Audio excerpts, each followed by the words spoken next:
कटिहार में 500 दुकान जलकर हो गए राख, 10 करोड़ की संपत्ति जल गई। दोस्तों नमस्कार, मैं हूं आपका दोस्त एसके चौधरी। बिहार के कटिहार जिले से बड़ी खबर कि 500 दुकानें जलकर राख हो गए, 10 करोड़ से ऊपर की संपत्ति नष्ट हो गए और इसका कारण सिलेंडर फटना बताया जा रहा है। लेकिन सबसे बड़ा कारण रास्ता संकीर्ण होना बताया जा रहा। आइए दोस्तों, आज के इस वीडियो में चर्चा करते हैं कि आखिर कटिहार जिला देर शाम धधकता नजर आया। गरीब हो या फिर अमीर हो, सभी के संपत्ति जलकर राख हो गए। क्यों हो गए, आइए इस पर चर्चा करने से पहले एक बार फिर से आप मेरे इस चैनल शौर्या हिंदी न्यूज़ को जरूर सब्सक्राइब कर लेंगे। दोस्तों, कटिहार जिला कल के लिए काफ़ी इस कदर सुर्खियों में बना रहा कि कटिहार जिले में इस कदर भयंकर आग लगी कि 500 दुकानें जलकर राख हो गई। दरअसल दोस्तों, यूं कह दिया जाए तो कटिहार जिले के अंतर्गत करसिका प्रखंड है, जहां हटिया बाजार में एक जोरदार भीषण आग लग गई। दरअसल वहां एक होटल में सिलेंडर फट गए। सिलेंडर फटने के कारण जोरों का धमाका हुआ। नतीजतन सिर्फ एक सिलेंडर नहीं, बारी बारी से दूसरे तो तीसरे सिलेंडर फटते रहे। देखते ही देखते आग पूरे बाजार तक पहुंच गई। 2 किलोमीटर तक लगातार ही धुएं नजर आ रहे थे।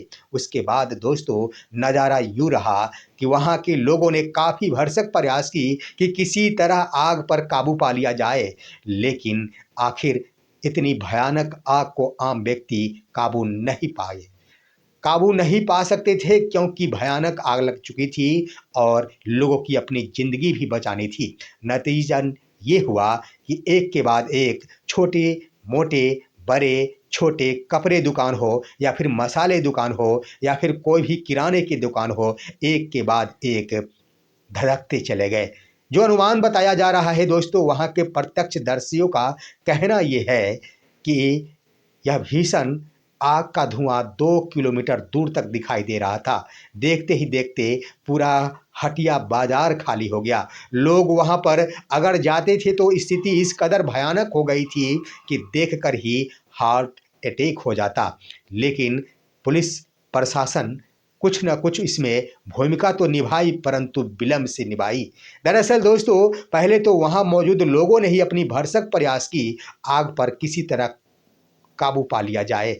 उन्होंने बाल्टी लेकर या फिर पाइप के माध्यम से आग बुझाने की कोशिश की, लेकिन उसमें सफलता नहीं मिली।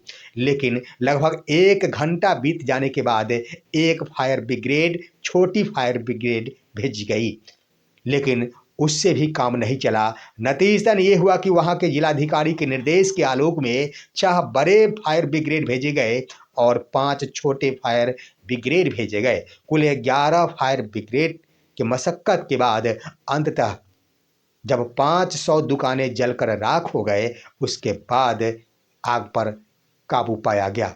अब वहां पर देख लिया जाए, फायर ब्रिगेड के कर्मियों का कहना है, पुलिस प्रशासन का कहना यह है कि आग पर काबू पहले ही पा लिया जाता, लेकिन कारण बना रास्ता का संकीर्ण होना।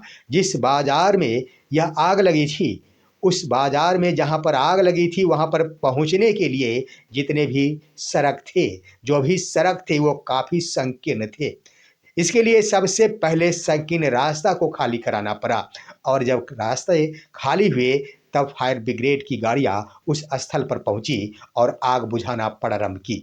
अब इस कदर दोस्तों आप देख सकते हैं कि आग पर काबू पाया जा सकता था, लेकिन रास्ता संकीर्ण होना एक विलंब बताया जा रहा। लेकिन यहाँ पर रास्ता संकीर्ण होना ये तो कारण बताया जा रहा, लेकिन सवाल ये उठ रहा है कि आखिर 1 घंटे बाद फायर ब्रिगेड की गाड़ी क्यों पहुंची। अगर यही गाड़ी 10 से 15 मिनट या फिर आधे घंटे में पहुंच जाती तो ये संभावना हो सकती थी कि जहां 500 दुकानें जलकर राख हुए, वहीं पर ये आधे हो सकते।